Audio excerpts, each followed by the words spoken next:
예수님께서 예루살렘에 입성하신 후에 십자가를 지시기까지 한 일주일 정도 예루살렘에 머물고 계시면서 여러 가르침을 주셨습니다. 그 여러 가르침들 중에 단연 눈에 띄는 가르침이 바로 종말론에 관한 가르침입니다. 종말론이라고 하는 것은 예수님께서 부활하시고 승천하신 후에 이 땅에 다시 오실 때까지 세상에 어떤 일이 있을 것이며, 그리고 그 주님을 기다리는 성도들이 어떻게 살아야 되는가를 가르쳐 주시는 내용입니다. 바로 오늘 우리가 읽은 이 마가복음 13장 전체의 내용이 바로 이 종말에 관한 내용입니다. 그래서 이번 주 그리고 다음 주 이렇게 두 번에 거쳐서 마가복음 13장에 기록된 종말에 관한 이야기를 좀 여러분에게 이야기 드리려고 합니다. 특별히 우리 주님께서 이 땅에 다시 오실 때에 이 세상에 어떤 일이 일어날 것이며, 그리고 다시 오실 주님을 성도들이 어떻게 준비해야 되는가, 어떻게 살아야 되는가, 이 두 가지를 살펴보려고 합니다. 오늘은 그 가운데 이 모든 것의 대략적인 것을 좀 여러분에게 설명을 본문을 통해서 드리려고 합니다. 첫 번째 제가 여러분에게 좀 드리고 싶은 말씀은 종말 혹은 마지막이라는 개념을 좀 성경적인 의미에서 바르게 이해할 필요가 있겠다라는 생각이 좀 듭니다. 성경에는 종말을 가리키는 표현이 굉장히 많습니다. 마지막이라는 표현이 있고, 말세라는 표현이 있고, 그 후에 혹은 말이래라는 표현들이 구약적 용어로 있습니다. 이 표현들, 종말을 가리키는 이 마지막이라는 말세, 이런 표현들의 의미를 좀 잘 아셔야 됩니다. 두 가지를 아셔야 되는데요, 하나는 언제부터가 종말인가, 언제부터가 마지막인가입니다. 성경 하나 제가 읽어드리죠. 히브리서 1장 1절과 2절 말씀인데요, 앞에 있습니다. 같이 한번 천천히 한번 읽어주시겠어요? 조곤조곤 읽어도 됩니다. 시작. 옛적에 선자를 통하여 여러 부분과 여러 모양으로 우리 조상들에게 말씀하신 하나님이 이 모든 날 마지막에는 아들을 통하여 우리에게 말씀하셨으니, 이 아들을 만유의 상속자로 세우시고 또 그로 말미암아 모든 세계를 지으셨느니라. 아멘. 두 때가 있습니다. 두 시대. 노란 글씨 있죠? 어느 시대와 어느 시대가 있습니까? 옛적 시대가 있고 마지막. 옛적이라고 하는 구약 시대가 있고, 마지막이라고 하는 신약 시대가 있습니다. 아시겠죠? 시대는 딱 두 가지입니다. 옛적이라 불리는 구약 시대가 있고, 마지막이라 불리는 무슨 시대가 있다고요? 신약 시대가 있습니다. 이 옛적이라 불리는 구약 시대와 마지막이라 불리는 신약 시대에 둘 다 하나님은 어떤 하나님이냐면 말씀하시는 하나님입니다. 말씀하시는. 그렇지. 근데 구약에는 어떻게 말씀하셨냐면 선자를 통하여 여러 부분, 여러 모양으로 말씀하셨는데, 이 모든 날 마지막 신약 시대는 누구를 통해 말씀하신다고요? 아들을 통해서 말씀하십니다. 아들의 인격과 아들의 사역을 통해서 말씀하십니다. 자, 그러면 일단 언제부터가 마지막인가? 언제부터가 종말인가? 언제부터가 종말이죠? 예수님이 이 땅에 오실 때부터입니다. 왜? 이 모든 날 마지막에는 누굴 통해 말씀했으니까? 아들을 통해 말씀하셨습니다. 자, 이해되셨습니까? 지금은 무슨 시대입니까? 그러면 그 종말 시대입니다. 예수님 오실 때부터 새 시대가 있는 게 아닙니다. 구약 시대가 있고 신약 시대가 있고 지금은 마지막 시대다, 이게 아닙니다. 그래서 구약 시대는 성부 하나님 시대, 신약 시대는 성자 예수님 시대, 지금은 마지막 시대는 성령 시대, 이게 아닙니다. 이거 몬타누스라는 이단이 가르치는 내용입니다. 시대는 딱 몇 개가 있다고요? 두 개, 구약과 신약이 있습니다. 이 신약을 가리켜 예수님 오실 때부터 신약 시대를 동일하게 또 뭐라고 부를 수도 있다고요? 마지막 시대, 종말이라고 부르기도 합니다. 그래서 이미 우리 종말을 지금 살고 있습니다. 첫 번째, 그러면 어떤 의미에서 마지막, 어떤 의미에서 종말일까요? 어떤 의미에서 이게 꼭 시간적인 의미는 아닙니다. 왜냐하면 시간적인 의미로 말하면 예수님 오시고 나서 1000년이 몇 번 지났죠? 굉장히 깁니다. 마지막 그러는데 1000년이 2번씩 지나가 버렸으니까 마지막이 너무 깁니다. 이 말은 결국 마지막이라는 표현은 꼭 시간적 의미만은 있는 표현은 아니라는 말이에요. 이 마지막이라는 표현, 종말이라는 표현은 시간적 의미보다는 사실은, 혹시 여러분 저런 거 하면 활용점정 이런 거 아십니까? 이거 무슨 의미냐면 하나님의 구원이 완성되었다는 것입니다. 완성, 종결의 의미입니다. 더 이상 하나님께서 구원을 위하여 우리에게 베풀어 줄 더 보충할 구원 계시가 없다는 거예요. 누굴 통해 말씀했으니까? 아들보다 더 센 게 없어요. 구약에는 어떻게 말씀하셨다? 우리의 구원을 위해서 여러 모양과 부분으로 말씀했는데 이 마지막 때는 누구를 통해 말씀했으니까? 아들을 통해서. 아들보다 더 센 것이 없죠. 진리에 충만하신 예수 그리스도 이 땅에 오셨고, 이 땅에 오셔서 하나님의 구원 계획을 완성하셨고, 지금 하늘 보좌 우편에서 우리의 구원을 위해 중보하심으로 그 구원이 완성되도록 역사하셔요. 역사. 그렇죠. 그래서 이 마지막 종말이라는 개념은 시간적인 개념이라는 의미보다는 사실은 하나님의 구원 역사가 완성되었다는 의미에서 종말의 의미를 가지고 있습니다. 그렇죠? 그래서 우리는 두 가지를 생각하셔야 돼요. 하나는 지금이 무슨 때라고요? 자꾸 이제 종말 마지막 때라면 시간적으로 막 그러는데, 일단 종말 마지막입니다. 마지막. 앞으로 1000년이 한 번 더 와도 그때도 뭐라고요? 신약시대의 마지막. 1000년이 100번 더 와도 그때도 신약시대의 마지막 때. 그래서 시간적인 개념을 자꾸 산술적으로 계산하기 때문에 어느 정도 이해가 돼요. 우리 신앙의 선배들은 뭐라고 말하냐면 마지막 중에서도 내가 살고 있는 데가 더 마지막에 돼서 한자로 말세 지극히 지말, 말세 지말이라 이렇게 표현하기도 했습니다. 어떤 면에서는 그럴 수도 있습니다. 근데 중요한 건 이 마지막은 시간적인 개념보다, 제가 자꾸 이런 이야기를 하냐면 지금 이런 혼돈을 틈타서 종말론이 막 떠요. 막 떠기 때문에 산으로 올라가야 된다, 기도해야 된다, 지금 막 그런 사람이 앞으로 나타날 거거든요. 미혹되지 말라고요. 시간적인 개념보다는 하나님의 구원 역사가, 한번 따라합시다, 완성되었다, 종결되었다. 왜? 누굴 통해 말씀했으니까. 아들보다 더 센 분이 없죠. 지금 종말의 시대를 살고 있습니다. 그런데 이게 시간적인 개념이 아니라 구원의 완성적인 개념이기 때문에 우리가 종말에 대해서 잘 이해를 못합니다. 이해를 못한다는 게 어떤 의미냐면 내가 좀 종말을, 마지막 때를 살고 있거나 피부적으로 실감을 할 수 없습니다. 그래서 하나님은 정말 예수님이 다시 오실 때까지 우리가 종말을 살고 있다는 것을 피부적으로 실감할 수 있도록 여러 징조들을 보여줄 겁니다. 징조들. 제가 첫 번째 두 가지 정도만 말씀드릴 텐데, 첫 번째 징조가 미혹이라는 징조입니다. 제가 첫 번째 아까 말씀드렸던 것이 마지막이라는 말을 성경적 의미에서 바르게 이해할 필요가 있다는 표현을 드렸고, 이 마지막 때를 인지할 수 있도록 두 번째는 하나님이 증거들을 보여준 거. 우리가 마지막 때를 살고 있구나 하는 증거들을 보여줍니다. 그 증거를 제가 두 가지만 오늘 본문을 통해 말씀드리는데, 첫 번째는 종교적 미혹입니다. 미혹.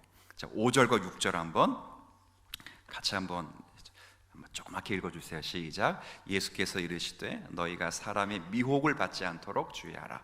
많은 사람이 내 이름으로 와서 이르되 내가 그라하여, 많은 사람을, 반복되는 단어가 뭐죠? 미혹입니다. 그러니까 이런 징조가 있다면 그때가 마지막이라는 걸 실감하라는 거예요. 실감하라는 거예요. 종교적으로 우리를 미혹시키는 이단들이 자꾸 많아지고, 그 이단의 교주가 자신을 가리켜 나는 메시아다, 나는 그리스도라고 말할 거라는 거예요. 사탄이 어떤 사람을 사주해서 그렇게 말할 수도 있고, 세상에 불완전한 것을 틈타서 스스로 자신을 메시아로 착각하는 정신질환자도 있을 거란 말이에요. 있을 거라. 그렇게 얘기하는 거예요. 실제로 역사 속에는 언제나 가짜 그리스도, 적 그리스도가 참 많았습니다. 예수님 시대에도 있었고요, 초대교회 때도 있었고, 종교개혁 시대 때도 있었습니다. 종교개혁자 칼빈 같은 분은 당대를 살면서 적 그리스도가 바로 로마의 교황이라고 명시해 두었어요. 기독교 강요부에 명시해 두었어요. 맞아요. 늘 시대마다 있었어요. 그리스도의 영광을 찬탈하고 그리스도의 자리를 대신했던 교황을 가리켜 적 그리스도로 본 거는 잘 본 거죠. 지금도 얼마나 많습니까? 지금도 얼마나 많은 적 그리스도가 우리 주변에 있습니까? 때가 때인 만큼 하나만 예를 들어보죠. 마이크가 좀 울리는 것 같습니다. 지금 한국은 코로나19 전염성 병으로 인해 확산으로 인해서 정말 나라가 큰 혼동 가운데 보내고 있습니다. 근데 이 확산의 한 중심에 그 이단 종교인 신천지가 있다는 것 우리가 잘 알고 있습니다. 대구 지역에 있는 신천지의 집단 감염으로 인해서 지금 사회는 큰 불안감에 빠져 있습니다. 그들의 기이한 예배 방식, 그들의 기이한 포교 방법, 이 방법으로 인해서 지역사회 감염이 지금 전국적으로 현실화된 현실을 살고 있습니다. 자, 그런데 그들을 믿는 교주가 누구죠? 이만입니다. 이름 석자를 이제 확실하게 알아보세요. 이만이죠. 신천지를 세운 사람인데 통상적으로 그를 교주라고 부릅니다. 그러니까 신천지에서는 교주는 예수입니다. 예수. 교주와 예수는 니꼬르예요. 니꼬르. 그렇게 주장하면서 이만희를 뭐라고 부르냐면 신약의 요한복음의 표현대로 보혜자 혹은 대언자라 부르고요, 또 요한계시록의 표현을 따라서 이긴 자 이렇게 부릅니다. 과거 예수는 옛 구원자이고 지금 자기는 새 구원자라는 거예요. 그러니까 재림 예수가 자기의 몸과 영혼에 임재했기 때문에 자기가 재림 예수예요. 그래서 자기를 재림 예수로 믿는 자는 구원을 받을 것이고, 그리고 죽지 않고 영생불사, 육체 영생, 영원히 살 수 있다라고 믿어요. 어디서 삽니까? 그 잘 아는 요한계시록 굉장히 좋아요. 신천, 신지. 그 신천지예요. 새하늘과 새 땅. 몇 명이 사는지 너무 잘 알죠. 요한계시록 우리 제가 한번 오예배 때 강의하지 않았습니까? 신천지 새하늘 새 땅에 몇 명이 사냐면 14만 4천 명이 살아요. 근데 여러분 뉴스를 통해 보셨을 거예요. 신천지 신도가 지금 몇만 명이죠? 20만 명을 넘겼습니다. 외국의 신도까지 포함하면 27만 명이 됩니다. 교육생 빼고. 그럼 14만 4천 명 어떻게 하면 좋겠어요? 제가 만약 교주라면 하나님은 은혜롭고 하나님은 자비로워서 따블을 주셨다. 그러니 걱정하지 말아라. 30만까지는 된다. 열심을 내라. 이렇게 해야 되는데 이 교주가 얼마나 나쁜 놈인지 뭐라 그랬냐면 27만이지만 14만 4천 명만 들어간다. 너희끼리 경쟁해라. 그래서 이제는 시험도 생겼습니다. 지네끼리 시험 보다가 집단 감염되면 시험 보고 그 전도 경쟁을 치열하게 합니다. 정말 못됐죠. 그러면 자신이 가지고 있는 모든 지위를 동원해서 그리스도 영광을 찬탈합니다. 전형적인 적 그리스도입니다. 가짜입니다. 요 근래 이만희와 내연 관계였다가 결혼 후에 결국 이혼을 한 것으로 알려진 김남임 씨가, 김남임 씨 맞지요? 유튜브를 통해서 이만희의 실체를 밝혔습니다. 뭐라고 밝혔냐면 이만희는 구원자도 아니고 하나님도 아니고 종교를 이용한 아주 완전하고 교모한 사기꾼이라 이렇게 밝혔어요. 우리 다 아는데요, 이렇게 말하지만 저는 몰랐어요. 뭘 몰랐냐면 이만희 씨가 자기가 진짜 재림 예수라고 믿고 있는 줄 알았어요. 믿고 있는 줄. 그러니까 아까 제가 그랬잖아요. 사탄이 속여서 그렇게 말할 수도 있고 사회적 불안을 틈타서 자신 스스로가 정신적 질환으로 그렇게 말할 수 있다고 생각했어요. 김남일 씨가 뭐라 말하냐면 그거 둘 다 아니에요. 둘 다 완전한 뭐라고요? 사기꾼이라고 말해요. 사기꾼. 하나님이 참 놀라운 것 같아요. 물론 김남일 씨가 밝힌 이유는 둘이 지금 재산권 분쟁하고 있거든요. 그래서 여하튼 이 코로나 사태가 터지기 직전에 밝힌 사건이에요. 그리고 코로나 사태가 터졌습니다. 하지만 여러분도 그 사실을 잘 알 거예요. 완전한 사기꾼이라는 걸 너무도 잘 알 거예요. 우리가 지난 주 중인가요? 한번 그 인터뷰하는 거, 기자회견하는 거 보셨을까요? 참 제가 볼 땐 가관이었습니다.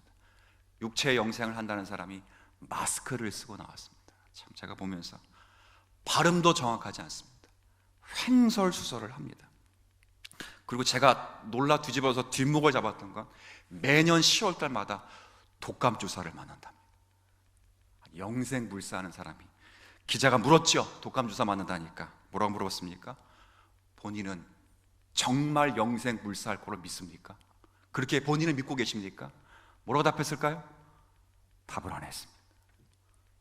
여러분, 마귀의 평생 소원이 무엇인지 아십니까? 마귀의 평생 소원은 예수님을 모방하는 겁니다. 모방. 예수님은 하나님의 아들이지만 사람의 몸을 입고 오셨습니다. 마귀의 소원도 예수님처럼 사람의 모습으로 나타나는 것입니다. 성경은 이렇게 그리스도를 절묘하게 가장한 존재, 그리고 적 그리스도가 세계적 영향을 끼치며 출현할 것이라고 예언하고 있습니다. 역사는 늘 그렇게 갑니다. 우리가 종말을 살고 있다는 것을 피부적으로 체감할 수 있도록 이 시대는 예수님이 오신 때부터 예수님이 다시 오실 때까지 늘 미혹이 있습니다. 그래서 늘 깨어있도록 하기 위함입니다. 우리가 늘 그 상황에서 미혹들을 보면서 우리가 마지막 때를 살고 있구나 라는 생각을 할 수 있어야 됩니다. 두 번째 징조는 사회적 혼란과 재앙입니다. 8절 한번 이렇게 표현되어 있는데요, 한번 같이 읽어볼까요? 시작. 민족과 나라가 나라를 대적하여 일어나겠고 곳곳에 지진이 있으며 기근이 있으리니 이는 재난의 시작이니라. 나라가 나라를 대적하여 일어나겠고 처처에 기근과 지진 같은 자연재해가 일어날 것이라 라고 말합니다. 이것도 미혹처럼 역사의 한 시점에 딱 한 번 있는 게 아닙니다. 아까 마지막이 언제부터 시작됐다 그랬죠? 예수님이 오셨을 때부터 언제까지? 예수님께서 다시 오실 때까지. 이 긴 기간 동안에 늘 사회적 혼란과 자연재앙은 늘 있습니다. 지금도 그렇습니다. 예수님이 활동했던 시대도 그랬고 초대교회도 그랬습니다. 세상에서는 항상 나라가 나라를, 그리고 민족이 민족을 대항하여 일어납니다. 그래서 예수님께서 말씀하시는 이 의미는 그리스도께서 세상에 다시 오셔서 이 세상을 새롭게 하는 날까지는 이 세상엔 참된 평화가 없을 것이다, 이렇게 말씀하십니다. 여러분, 세상에 평화가 있을까요? 한참 20세기 말까지 전 세계에는 지금도 마찬가지지만 이데올로기 싸움을 했습니다. 그러니까 이데올로기로 인해서 냉전이 벌어지고 있었습니다. 자본주의 진영에서 볼 때는 세상의 가장 큰 적은 공산주의자의 본거지인 구소련이라고 생각을 했습니다.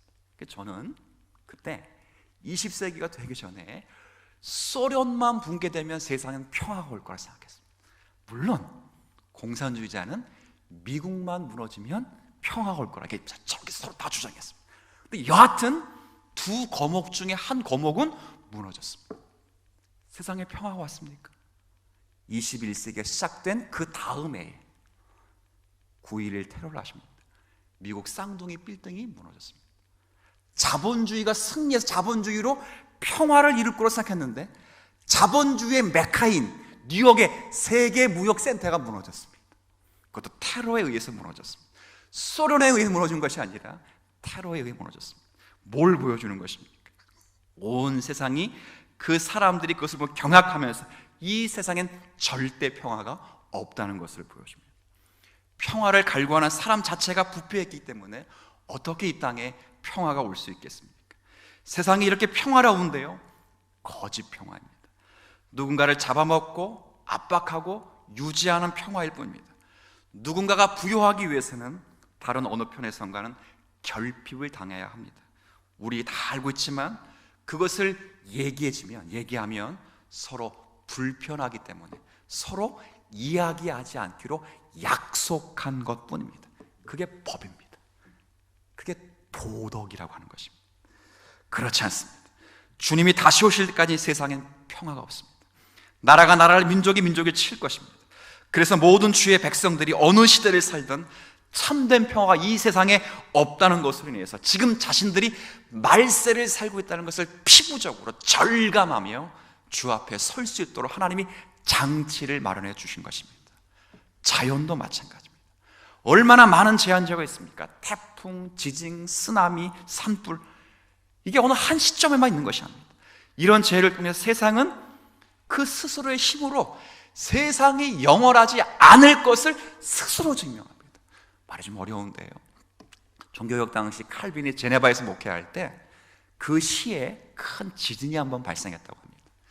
제자들이 묻습니다. 1500년대니까 지금부터 500년 전 이야기입니다. 제네바시에 큰 지진이 생겨서 칼빈의 제자들이 물었어요. 선생님, 왜 지진이 일어나는 겁니까? 요즘 같으면 탄성의 변형과 중력과 화학 반응에 의해서 지질층이 불완전하여 지진이 일어난다, 이렇게 말하면 되잖아요. 칼빈이 뭐라고 대답했을까요? 너희들이 밟고 서 있는 땅이 영원하지 않다는 것을 하나님이 지금 증거하고 계시니라. 피식 하고 웃으면 여러분들은 자연 진리가 이미 진리의 영역을 대신한 자리로 살고 있습니다. 그렇지 않습니다. 참새 한 마리가 떨어지는 것조차도 하나님의 허락 없이는 되는 일이 없습니다. 이런 일을 통하여 우리는 언제나 하나님의 때를 준비하도록 역사하십니다. 21세기에 들어서 질병도 마찬가지예요. 10여 년간의 시간차를 두고 발생해서 사람들을 공포로 몰아간 바이러스만 봐도 그렇지 않습니까? 사스, 메르스, 코로나, 인간이 얼마나 유약한 존재를 반복해서 보여줄 것입니다. 코로나 지나면 이런 질병 안 오겠지요? 반복해서 옵니다. 반복해서. 우리의 신앙을 잘 점검할 필요가 있습니다. 눈에 보이지 않는 이 바이러스로 인해서 우리 인간이 얼마나 유약한 존재인가를 하나님이 스스로 우리에게 볼 수 있도록, 깨달을 수 있도록, 교회가 잘 깨달으면, 이건 여러분들이 레코딩하지 마십시오. 교회가 잘 깨달으면 어쩌면 더디 올 수도 있습니다. 못 깨달으면 더 자주 반복될 것입니다. 이건 레코딩하지 마세요. 제 이야기입니다. 제 이야기. 그런 겁니다. 우리를 위한 것입니다. 우리가 종말의 때를 살고 있어서 종말을 준비하도록 우리를 위하여 하나님이 그렇게 징조들을 보여내시는 것입니다. 그럼 마지막 세 번째 살펴야 돼요. 뭘 살펴야 돼요? 마지막 때를 알고 살면서 종말의 징조들을 보면서 이 종말을 우리가 어떻게 준비해야 되는가, 그렇죠? 그래야 되지 않겠습니까? 사회는 절대 평안이 없고 평화가 없고 이 세상은 자연재해가 반복되고 어느 시대를 살던 주님 다시 오실 때까지 미혹이 증가되며 반복되는 시대를 살면서 우리가 마지막 때를 살고 있다는 것을 우리 스스로 깨닫았다면 마지막으로는 어떻게 준비해야 되냐 말이죠. 어떻게 준비하면 될까요? 먼저 한번 이렇게 물읍시다. 여러분들이 지금 마지막 때를 살고 있다는 것을 스스로 알고 계십니까? 정말 깨우셔야 됩니다. 정말. 코로나가 정말 죄송합니다. 그런 면에서는 참 큰일 했습니다. 큰일 했습니다. 경각심을 한번 불어넣어주는 그런 일에서는 참 큰일 했습니다. 정말 우린 늘 코로나가 있든 없든 사회적 전장이 이게 우리가 있든 없든 늘 우린 징조를 보면서 마지막이로구나, 마지막 때를 살고 있구나 생각하셔야 돼요. 어떻게 살아야 될까요? 어떻게? 오늘 그 답을 성령이 증거해 주고 있습니다. 마가복음 13장 마지막 절을 읽겠습니다. 이 부분은 다음 주에 조금 더 살필 겁니다. 마가복음 13장 33절부터 37절까지입니다. 제가 읽을 테니까 많이 반복된, 3번 정도 반복된 표현이 뭔지를 눈으로 한번 체크해 보시면 좋겠습니다. 제가 33절부터 마지막 절까지 반복합니다. 주의하라, 읽겠습니다. 주의하라, 깨어 있으라. 그때가 언제인지 알지 못함이라. 가령 사람이 집을 떠나 타국으로 갈 때에 그 종들에게 고난을 주어 각각 사물을 맡기며 문지기에게 깨어 있으라 명함과 같으니 그러므로 깨어 있으라. 집주인이 언제 올는지 혹 저물 때이든지 밤중일는지 다구울 때일는지 새벽일는지 너희가 알지 못함이라. 그가 호련히 와서 너희가 자는 것을 보지 않도록 하라. 깨어 있으라. 내가 너희에게 하는 말은 이 모든 사람이 하는 말이니라 하시니라. 자, 반복되는 말 뭐 있죠? 깨어 있습니다. 자, 절 보세요. 깨어 있어야 됩니다. 마지막이라는 성경적 의미를 알아서 너무 호들갑 떨지도 말고 너무 둔갑하지도 말고, 두 번째, 둔감하지 않는 차원에서 징조들을 늘 예의주시하면서 지금이 내가 마지막 시대를 살고 있다는 마음가세를 다시 삼고, 어떻게 준비해야 되는가? 다시 한번요, 뭐라고요? 깨어있어. 깨어있어. 이 부분은 다음 주에 더 설명할 텐데 오늘 대략적으로 설명합니다. 성경에 보니까 한 주인이 먼 곳으로 떠납니다. 그 종들에게 집도 맡깁니다, 살림도 맡깁니다, 그리고 놀랍게는 사업체도 맡깁니다. 다 맡깁니다. 다 맡긴 겁니다. 그러니까 그러면서 뭐라 말하냐면 딱 한마디 합니다. 깨어 있으라. 내가 반드시 돌아와서 확인해 보겠다, 이렇게 말합니다. 그리고는 언제 오는지는 알려주지를 않습니다. 근데 확실한 건 반드시 오신다며. 반드시. 주인이 왜 그렇게 말했을까요? 여러분, 아마 종에게 언제 올 거다 알려주면 종들은 내내 놀다가 올 때 반짝할 것입니다. 그렇지 않겠습니까? 저도 어릴 때 아버지가 좀 이제 이렇게 위험하셨는데 아버지 퇴근 시간을 너무도 잘합니다. 그때까지는 주구장창 싸우고 놀다가 퇴근 시간 30분 전에 책상 앞에 앉아있죠. 그럼 아버지가 딱 와가지고 보면서, 아, 우리 아들 공부만 하는 거야? 아, 그러면 야, 오늘 공부해서 너무 힘들어요. 공부 열심히 했던 티를 내지요. 그렇게 하지 않도록 하는 것입니다. 인간들의 우둔함과 나태함을 아시는 주님은 그 날을 비밀로 하셨습니다. 그날이 오늘일 수도 있다는 심정으로 살도록 하기 위함입니다. 주님은 내일 오실 수도 있고 오늘 밤에 오실 수도 있습니다. 그래서 마틴 루터는 아침에 일어나자마자 늘 이런 주문을 했답니다. 예수님은 어제 돌아가시고 오늘 부활하시고 내일 다시 오실 것이다, 이런 말을 늘 되풀이했다고 합니다. 오늘 밤에 오신다면 여러분들이 준비하고 있어야 됩니다. 이것이 바로 종말론적인 삶의 자세입니다. 어떻게 준비해야 될까요? 깨어있는 것입니다. 종말론적인 삶의 자세는 모든 생활을 버리고 산속에 있는 기도원으로 가는 것이 아닙니다. 깨어있는다는 것, 잘 한번 생각해 보세요. 아까 마지막에 누구를 통해 말씀했다고 했지요? 아들을 통해서. 시간적 의미가 아니라 구원의 완성적 의미입니다. 깨어있다는 것은 그 예수 그리스도의 인격과 사역을 우리가 묵상하고 그렇게 닮아가는 것입니다. 기도원에 가는 것이 아닙니다. 종말로 시작해서 종말로 마치면서 그 결론이 다시 종말 서론으로 돌아가는 방식입니다. 마가복음 13장은 놀랍게 재밌고 신비로운 부분입니다. 주님은 오늘 오실 수도 있습니다. 그렇다면 오늘 오실 수 있다는 생각으로 주님 앞에 부끄럽지 않게 살기 위해서 가정생활을 단정하게 하고 직장생활을 규모 있고 질서 있게 하는 것입니다. 깨어있는 것입니다. 어느 순간 주님이 나를 부르셔도 부끄럽지 않도록 끼어 살아가도록 삶의 자세가 살아낼 수 있는 방식이 바로 종말론적인 삶의 자세입니다. 이렇게 사는 것이 깨어있는 삶을 살아가야 하는 것입니다. 한 유명한 문학가이신 어떤 한 집사님이 폐암 진단을 받았습니다. 자신이 폐암 진단을 받았다는 것을 까맣게 모르고 있다가 입원실 밖에서 식구들이 말하는 이야기를 듣고 자신의 생명이 6개월밖에 남지 않았다는 것을 알게 되었습니다. 그 이야기를 듣고, 그러나 이분이 믿음을 가지고 있었던 분이셨기에 그 이야기를 듣고 공포감에 떨지 않았습니다. 이런 생각을 했습니다. 내 삶이 6개월밖에 남지 않았으니까 이제 죽음을 좀 준비해야 되겠다, 내가 제대로 인생을 살고 마쳐야 되겠다라고 생각했습니다. 그게 죽음을 준비했습니다. 몇 가지 준비했는데 먼저는 빚을 갚기 위해서 자신의 가산을 정리했습니다. 그리고 빚을 갚았고 서먹서먹했던 사람들을 찾아오게 해서 오해를 풀게 하고 또 식사를 대접해주고 그렇게 그들과 관계를 풀었습니다. 그리고 가족들과 오랜 시간을 보내고 함께 대화하고 자녀들과 대화한 시간도 많이 가졌고 또 자기가 하고 싶은 일들을 해보기도 했습니다. 그렇게 하면서 자기 주변을 정리해 가기 시작했습니다. 그런데 놀라운 것은 시간이 흘러도 병이 악화되지를 않는 것입니다. 주위 사람들이 서근거리기 시작했습니다. 다른 병원 한번 가봐라. 그래서 권유에 따라서 다시 검사를 해보라고 해서 다른 병원 가서 검사해 봤더니 암이 아니었습니다. 오젠이었던 거죠. 사람들이 그녀에게 억울하지 않느냐고 물어봤습니다.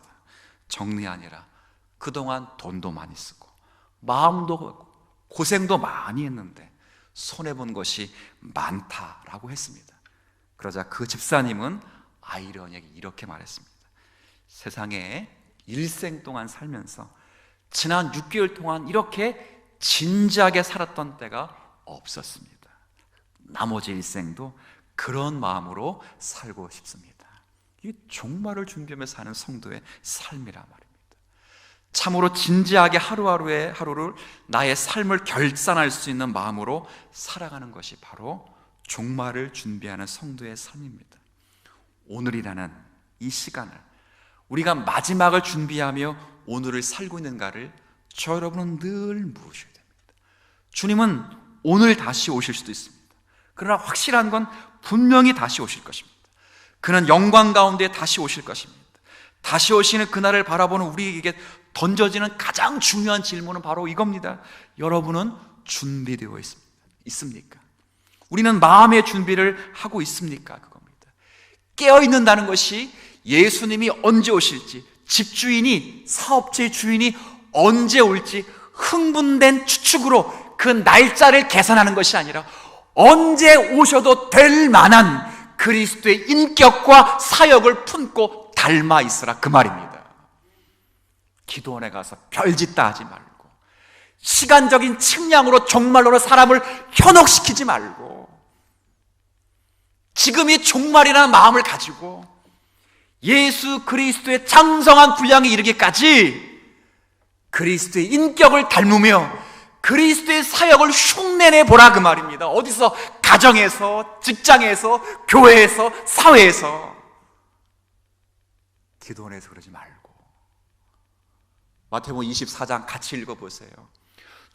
지금 읽는 게 아니고 두 사람이 맷돌질하다가 한 사람은 데려감을 당하고 한 사람은 버려둠을. 두 사람이 뭐 했다고요? 주님 재림 하시는데 콩콩콩 갈 이유가 있어요? 그렇게 재림을 맞는 겁니다. 두 사람이 밭을 갈다가 한 사람은 데려감을 당하고 한 사람은 버려둠을 당할 것입니다. 상태적인 것입니다. 시간적인 것이 아닙니다. 상태적인 것입니다. 그렇게 준비해야 됩니다. 정말 우리는 무슨 준비를 하고 계십니까? 다시 오신다고 약속하신 주님은 성령을 통해서 우리 마음의 문을 두드리고 계십니다. 우리 요한계시록 3장 20절 말씀을 잘 아시죠? 볼지어다 내가 문 밖에서 두드리노니 누구든지 내 음성을 듣고 문을 열면 내가 그와 더불어 먹고 마시리라. 그도 나와 더불어 먹으리라. 이건 전도 때 쓰는 게 아닙니다. 이건 예수 안 믿는 사람에게 주는 말씀이 아닙니다. 교회에게 주는 말씀입니다. 교회. 네가 예수를 믿음에도 예수의 인격과 사역이 없는 그 현장에 차지도 않고 덥지도 않아, 뜨겁지도 않고 그렇다고 냉랭하지도 않아, 이런 의미가 아닙니다. 전혀 준비하지 못하는, 예수를 믿으면서도 우리가 마지막을 준비하지 못하는 성도들을 향하여 하신 말씀입니다. 우리가 회개하고 죄를 떠나서 예수 그리스도를 구주로 영접하고 그리스도를 주님으로 모신 구원의 삶을 살도록 주님은 지금도 문을 두드리고 계십니다. 예수 그리스도께서는 내가 예수님을 내 마음의 구주로 모실 뿐 아니라 내 마음의 지금 주인으로 모시고 살 것을 명령하고 계십니다. 우리는 예수를 구주로는 다 모십니다. 그러나 주인으로 모시고 살기를 주님은 이 종말의 때 요청합니다. 정말 이게 우리에게 필요한 것 아니겠습니까? 어느 누구 예배당을 출입하면서 예수를 구주로 부르지 않는 사람은 없습니다. 그러나 그 예수를 나의 주인으로 알고 사는 삶, 그래서 예수의 인격이 우리의 삶의 인격을 지배하고 예수의 사역과 예수의 행하신 모든 일이 나의 삶의 질서를 좌지우지할 수 있는 자리에까지 이르도록 훈련시키는 이 일은 내가 예수를 주인으로 모시고 있는 사람들이 할 수 있는 넉넉한 일일 것입니다. 이런 일들을 주님 다시 오실 때까지 잘 감당하실 수 있는 저 여러분이 되시기를 주의 이름으로 부탁을 드리겠습니다.